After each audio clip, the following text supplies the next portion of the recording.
when we started hosting the high school students to give them a sort of experience of university life. We came up with the program that, okay, you come here, stay for a few days, experience the life. Because we think that it is our responsibility to make these students, the parents, ready.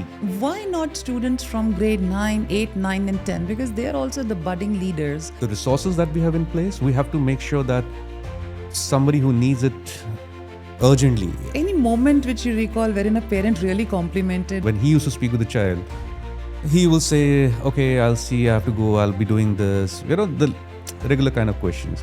Now he puts a logic to what he's saying. If you're in Dubai and if you have not done things like desert safari or Dow cruise, then it's not a Dubai trip. Every day there will be some or the other fun element, in the program. So that's a wholesome experience. It's not only about your academic or only about studies. It's also about enjoying Dubai at the same time. Hello viewers. My name is Ankita Puri. I'm the founder of Generation Alpha Education Services. And I welcome you all to this podcast channel of Generation Alpha.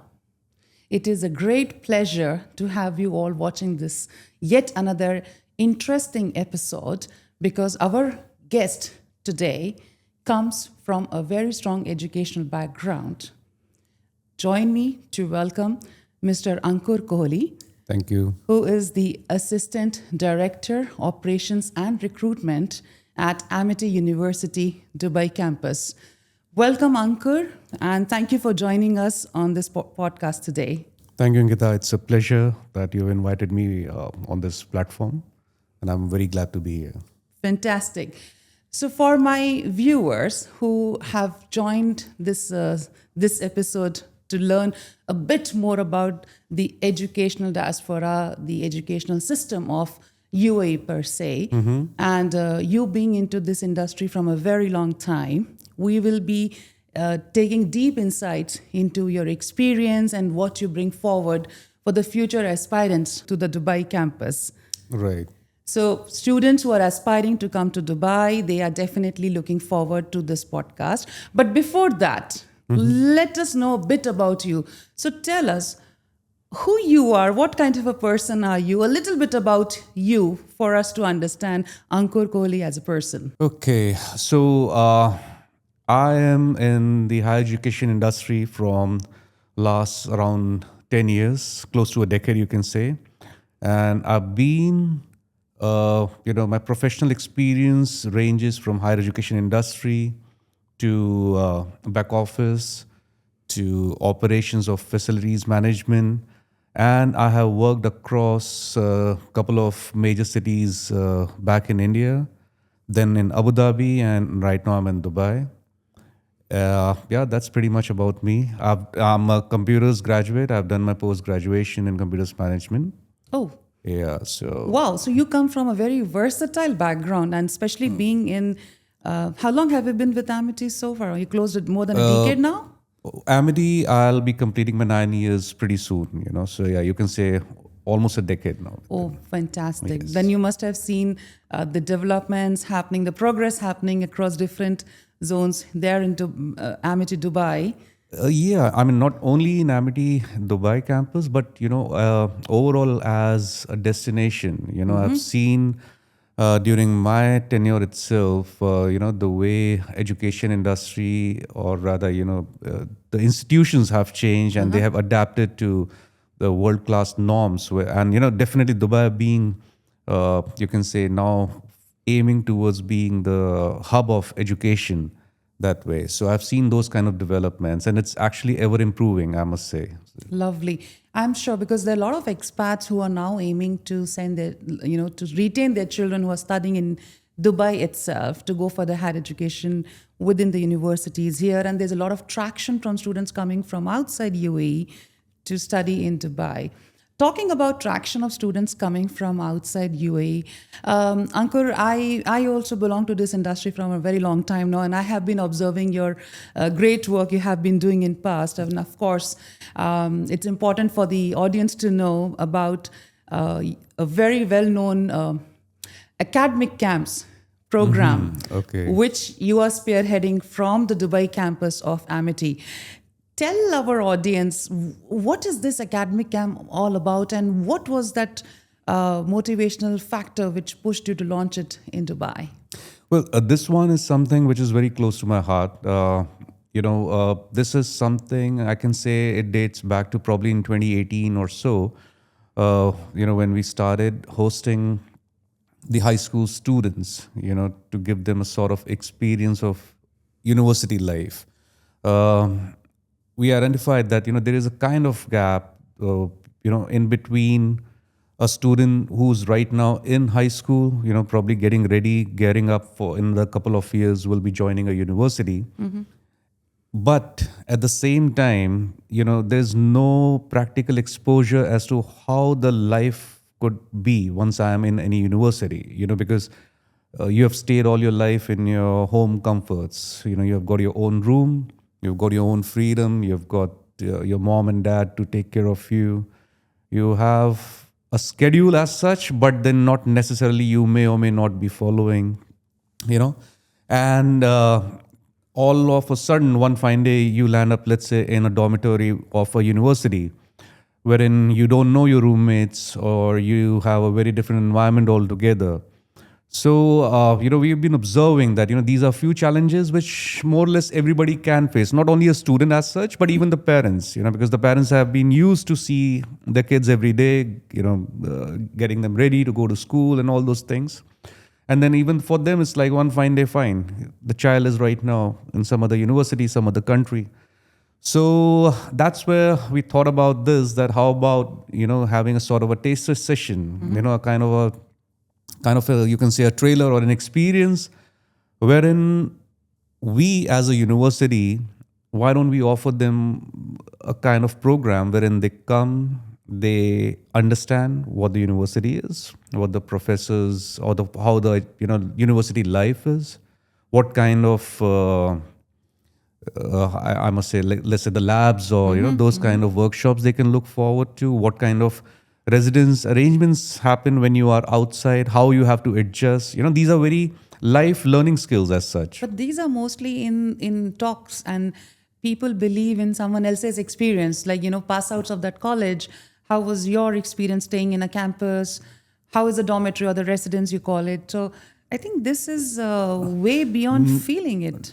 Exactly, because I'll tell you, in university, we do make sure that, the prospective students or the parents, if they want to know how exactly my child would be studying or what are the options or how's the environment per se, altogether. So we do arrange, let's say, sometimes the talks with existing students or the alumni, and also that they can get a feeler like how it is. But like I said, anybody would want to go for an experience, if it is available like that. Amity University Dubai has a wonderful campus, by the way. We have a very secured environment. The campus itself hosts not only the academic blocks, not only the labs, but also all the sporting facilities or the student residences, all within the secured campus. And that's when we thought about that, okay, have these high school students, you can term it as a sort of, from my end, as a corporate social responsibility also. Because we think that it is our responsibility to make these students, the parents, ready, because the student is going to join some of the other universities someday, for sure. So we take it as our responsibility as well. We came up with the program that, okay, you come here, stay for a few days, experience the life. And like I said, and it helps you in better even deciding about your future. Lovely. But what category of students are we talking as? You said high school students. Yeah. And by experience, we all know, we are parents, and we know how it goes. When a child is in grade 11, 12, or is in AS or A levels, the amount of responsibility to studies, the commitment is so high that isn't it a bit challenging for them or to come for such an academic camp and lose out on your 7 or 10 days, whatever the duration is? Or do you think that this is an investment of time rather than a waste of time? What do you say? I'll rather say, it's a good fusion because, see, a child in a grade 11 or 12, with my experience I'm talking about, that must have definitely thought about that this is what I have to do. But then in many cases we have seen that they may want to do what they want to do, but they may not be having a clear picture about it. Like, I'll quote it in an example way. Let's say a child wants to become or do something in forensic science, which is a very unique niche study. But there is definitely a possibility he or she may have not even seen a forensics lab in the life, for example, or probably maybe having a very limited knowledge about how exactly forensics can be such a vast and a good field of study, that way. I'm sure there's a possibility this child may have never even kind of interacted with any forensic science expert. So these are the things, what you want to do, you might as well want to come experience it yourself firsthand. So that it gives, it further cements your decision that, yeah, okay, fine. What I've thought about is definitely a good thing. Interesting. Or it might be that, okay, fine, once you are in that environment, in the setup of the university, and it may so happen that, okay, fine, I was thinking about the forensic science. However, I think I'm more fit for biotechnology. Why? Because I ended up communicating with the professor. I did my couple of workshops over there. I ended up, playing with the gadgets and seeing, okay, how the thing works and all. And looks like that, let me deviate a bit. This is where I should be aiming for. Oh, so you mean to say when these students are exposed to such workshops, you have seen instances in past wherein they have diverted to a different stream altogether or as their career. Any example, interesting example, which for our audience who are listening to us right now? See, I wouldn't use the word diversion over here, because like I said, more than brainwashing, I am of the opinion that it should further cement your decision, that way. So when I say that, then I'm talking about this, I'm exposing you to not only one, but there's a possibility that you might be a good fit for another 2 or 3. So that you have a better calculative decision in life. It's not all about that, okay, fine, once you are ready for the university, you have to join my university. It's about this, that you are going to join some university.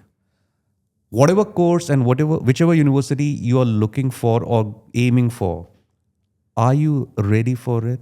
Are you sure that's the best fit? Why? Because there is a possibility there is something even better. I've seen examples. I definitely won't be able to quote 1 or 2. There are many wherein, therein where not only the students, even the parents have understood that, yes, for example, very recently concluded one, a student and the parent, they themselves got convinced that looks like that my child is a good fit to take up law as a subject. Because when the student attended the workshop of law and understood how what's the future of it, what's the importance of knowing law, and how in that as a career she can accelerate further, the way they articulated and the workshop went and everything. So they have made up their mind that, okay, fine, this is what I want to do. Because she was a little bit in two minds. Peer pressure at times happens that, okay, my friends want to, yes, my friends are going for this. I may want to go for that or this one, I'm confused. But ultimately, when she attended a couple of workshops, out of which she said, okay, fine, this is the one that I'm looking for. And even the parents were convinced that, yes, the kind of guidance that she got, the kind of workshops that she attended, the role plays and all, what they do during this. I want to allow me to pause you here because now you're talking something very, very interesting. You mentioned that this kind of a program, a residential program, if I may call it, is meant to give exposure which is outside the classrooms.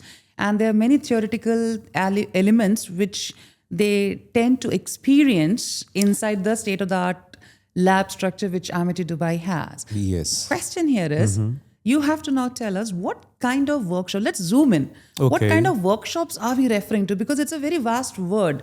But for parents and for students, who are listening to us, help us to visualize what workshops are we referring to? How does a typical program looks like? Okay. So like I said sometime in the beginning that, we are conducting these residential programs for students who are in grade 11 and 12, for example. which means, like I said earlier, this is the age wherein one day he wants to become a scientist, next day probably a lawyer, third day could be a computer engineer.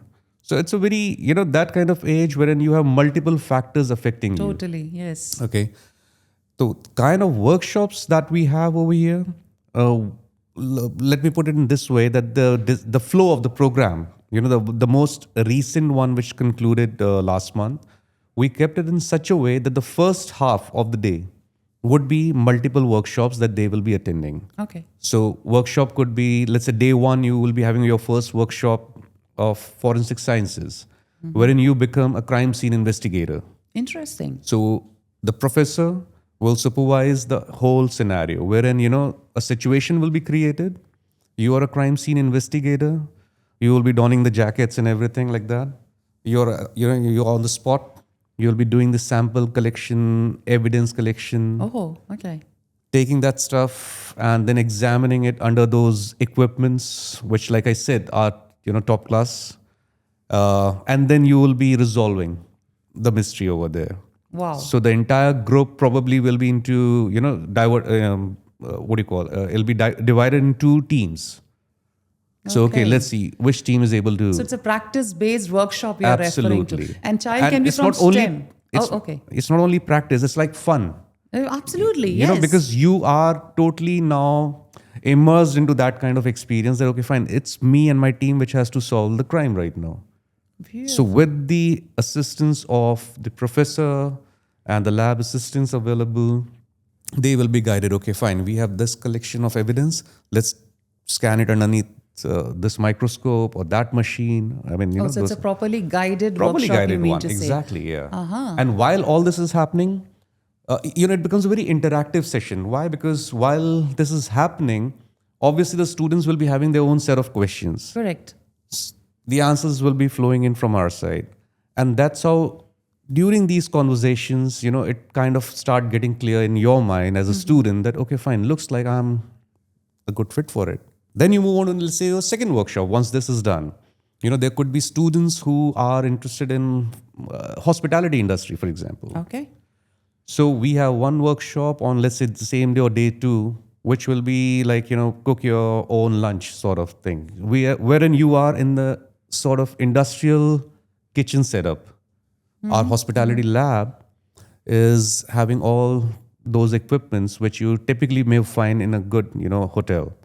So that's where they end up, under the supervision of our head chef, cooking their own, again, making it a very interactive and fun environment sort of. Lovely. Moving on, somebody, let's say, would be interested in fashion designing. Okay. So the third workshop would be this. By the way, everyone is required to be in all these workshops. Oh, it's mandatory. It's mandatory. And, there's a reason also. Yes, the reason being, let's say, forensics. Once this forensic workshop happen, the obvious course of action is that probably it will be going to the code of law.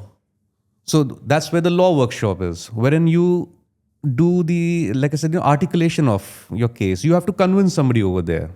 So that's how you learn your presentation skills. That's how you will be probably applying all your convincing skills or communication skills over there. Somebody who will be sitting at the jury's desk will have to apply the logic, whom I should say guilty or not guilty kind of thing. Okay. That way. So like this hospitality one, you will be moving out and staying on your own some or the other day in some or the other university. You should love cooking, like, to survive. Yeah. So, Just in case you complain about hostel food. Yes, then, yeah. Okay, interesting. Then there could be a set of entrepreneurs in the same, group of students. Okay. So our incubation workshop talks about that.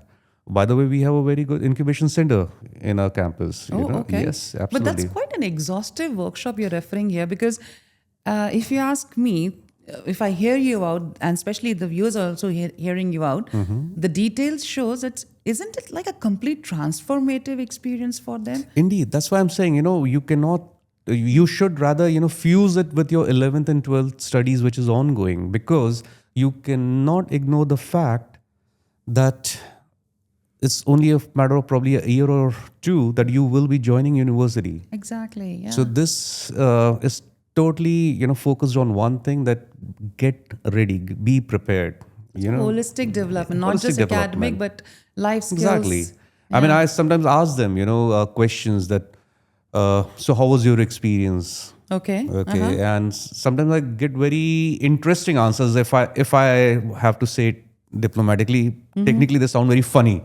Like one of the student I still remember said that, so I know that if I'm joining a university, I have to make sure that there is a possibility the roomie I share my room with might end up snoring. So you can imagine, these are the kind of experiences which probably you can not get anywhere else unless you are in it. That's sort so of. true. Yeah. But then I have a question here. Why not students from grade 9, 8, 9, and 10? Because they are also the budding leaders. They're not that far in taking decisions in their life. Of course, it's subject selection which comes first, then comes your higher education. So do you have this program, does this accommodate students from mid school as well at times, or never? Something you want to share? Not that we have not, but yeah, you will understand one thing that, with the resources that we have in place, we have to make sure that somebody who needs it urgently, I'll say, they should be catered first. But yeah, I'm not refusing that way. Definitely, we have plans to even expand it. And we do have entertainment, by the way.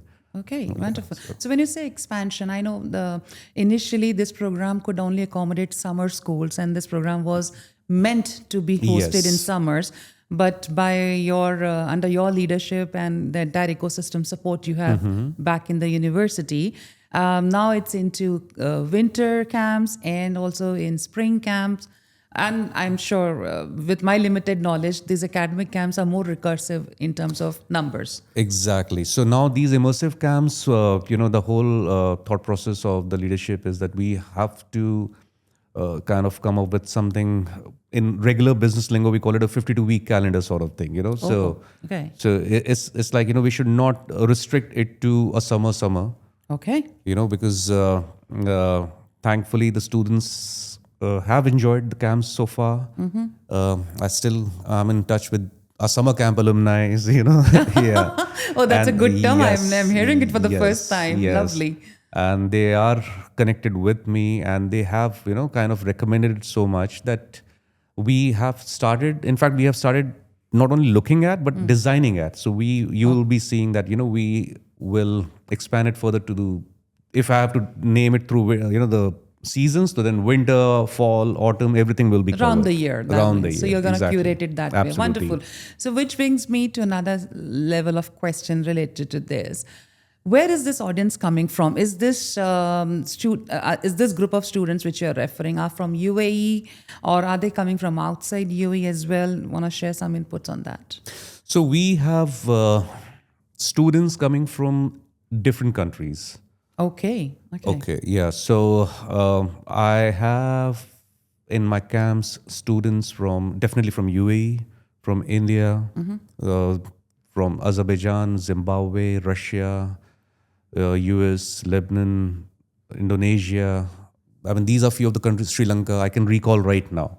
Well, that's quite an international setup. Exactly. Yes, it is. And that's the reason, like I said, this is one more factor that the student gets an international exposure sort of thing. I mean, your professional networking, think about it, that this is the time when they have to get into all this. Yeah. So there's a possibility that a child from any CIS country is in a camp wherein students have come from India Oh, yes. and from UAE. Yes. So it's like Yes. they're turning global citizens by default. By default, because the thing here is that a student who has come from, let's say, UAE, for example, may end up sharing his room with another student who may have come from Azerbaijan. Oh, okay. So that's how, it becomes a global program kind of thing. Fantastic. Yeah. So how was the response initially? Because I'm sure the way I'm hearing you out doesn't look very easy and a piece of, cake to walk through. How was the initial response when you launched this in the year you mentioned some time back? See, with the 100% encouragement, assistance from, my top leadership, we have been only doing better year by year. Like if I have to roll back to that year of to 2018 and all, the kind of numbers that were at that point of time to now, if numbers is a way of judging how is the response, probably I'll say 10, 20 folds, So, but more than that, it's like the experience, the fact that I'm still in touch with all of those students and they are regularly getting in touch with me. They are now across, a couple of them have, joined some other university, some of them at this university, some are in Amity University. So it's like they are in touch with me, and that says about the fact that, they really enjoyed it. So your pool of students are increasing. Yes. Initially it was countable and now it's uncountable on scale. No, we do Yeah. keep account of each and every one who comes because that's my prime responsibility. Lovely. So, yeah. But then when you do this, when you execute this, do you also strongly believe that such academic camps are creating a bridge towards higher education admissions within Amity also? Why not? Yeah. So do you think this is certainly working out for you? Oh, absolutely. And like I said, we always think about this, that is our responsibility as well. As an institute, as a well-known, respected brand in the sector, it is our responsibility that we have to think beyond what we are doing day to day. And definitely, it's a bridge not only between that, but also we feel satisfied that we have been doing something for the community also. Okay. Any experience or any dialogue or any moment you remember from any of the parent who might have got emotional seeing their children surviving for these 7 or 10 days without them and fully disciplined and not even missing out on their, the pen or the belts or the socks and the shoes? Because when these students, when they're left alone then they are assumed that they're not going to be so careful about their belongings. But the way you are telling me that it's a holistic development, I'm sure the children are taking care of small little things and their time management, be it, participation. So any moment which you recall wherein a parent really complimented and said something very good about it? I recently received a call from a parent, and he ended up actually expressing his heart out by saying, thank you so much. Because now when he speaks about what he has to do, career-wise, when he talks, they are more mature talks and all that. Oh, okay. So that's something which he felt good. He was saying that earlier when he used to speak with my child, as in when he used to speak with the child, he will say, okay, I'll see, I have to go, I'll be doing this, the regular kind of questions. Now he puts a logic to what he's saying. Okay. So I said, okay, thank you so much. And definitely, it's not only about those 6 or 7 days. I'm there, university is there. Anytime, you just, we are just a phone call away. Wonderful. Or you can just drop a WhatsApp or whatever it is, just let me know. And the child is still connected with me. In fact, just to let you know, just before this podcast, there was a message from him, which I'm yet to read. Wonderful. So that's a beautiful observation, I should say, that they are becoming more learned That's decision exactly, makers. because they are now putting logic to what they're speaking. But tell me one thing. You invite them for this workshops, and of course, these are engaging workshops. And since they're dealing it for the first time, they are really excited. But is it all about learning? There is any moments of fun they have other than the workshops? What they do rest of the day? Absolutely, because the way I speak with any prospective student or parent, especially for these scams, I tell them it's a sort of learning holiday. Take it this way, because it's not only Dubai. People from across the world, you can expect them to be a part of this camp. So let's say if it is a 7 days camp, the first half of every day is towards academic. Okay. So let's say till 3:30 p.m. or so, they are engaged with their workshops or, speaking with the professors and all those things.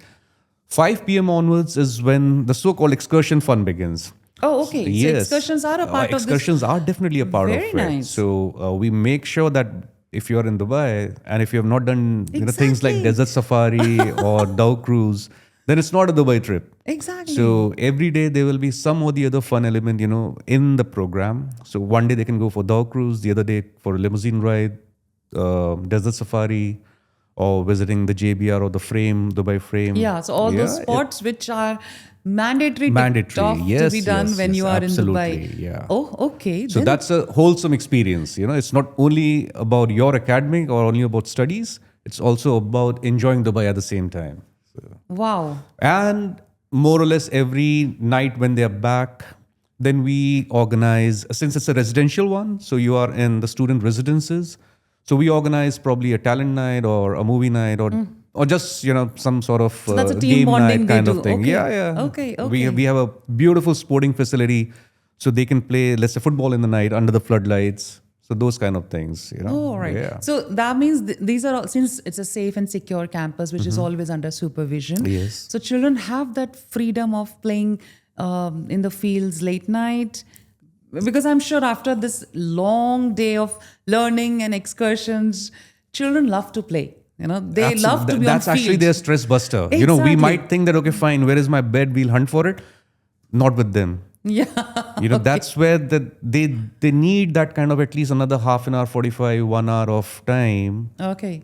to either go for a football game or for badminton. And yeah, like you said, it's a very secured campus, and Ashwood, it's always under the supervision of some So of the other these security facilities are officers. within the campus premises Yes, itself. yes, So that's absolutely. okay. Everything under Okay. supervision and within the Within campus the campus premises. premises. Okay, so that's also quite a valuable input you're providing, especially when we talk about parents' concern that it's Absolutely, already yes. 11 o'clock in Dubai and Yes. my child is still out. Yes. How out? How Yes. far are you from Yes. your dorm? So they Yes. should know they're just at the ground floor in the field. Right. Within No, the I can tell you campus. one thing, that all these camps, we make sure that every minute when the activities are going on, there is somebody or the other from my team supervising it. Okay. It's always under the supervision of somebody from my side, so like that. My God, after talking to you so deep and learning so much about it, I'm just wondering why this facility was not there when I was in school or a college for There's that. something big time which you, me, and people from our era have actually missed. Looks like, yeah. But that's a wonderful thing you're doing. We are almost towards the end of our episode today, but what is that one piece of advice you want to give to the aspiring students? And I would advise here, allow me to do that considering that students who are in grade 8 and 9 are also aspiring for Yes. such exposures Right. at an early age. So what is that one piece of advice you want to give to students who are listening to you today and they've already started thinking about it? So for all these students and the age groups that you have mentioned, what I can personally feel at this point of time with my experience is that, start looking into experience and experiential stuffs. To be very honest, we have seen that your studies can happen online also during COVID. We all went through that era, right? Yeah. So right now, what we have to see is whatever I'm studying, I need to keep looking for an opportunity where I can put it to some sort of hands-on experience. So that's one advice I'll be strongly giving to everyone who will be listening to this thing, that look for these kind of camps, look for these kind of opportunities wherein you get to probably spend some hours or days of your life doing hands-on experience what you have been taught all this while. Lovely. So, yeah. Well, that brings us to the end of this podcast. So viewers, it was a very deep insight on how these academic camps can build up our students, our children holistically. The experiential learning they consume while they are a part of this 7 days or 10 days program brings a development which is going to help them to live, grow, and survive lifelong. So if you are one of the parent who wants to send your children for such an academic camp, take the first step forward, start inquiring.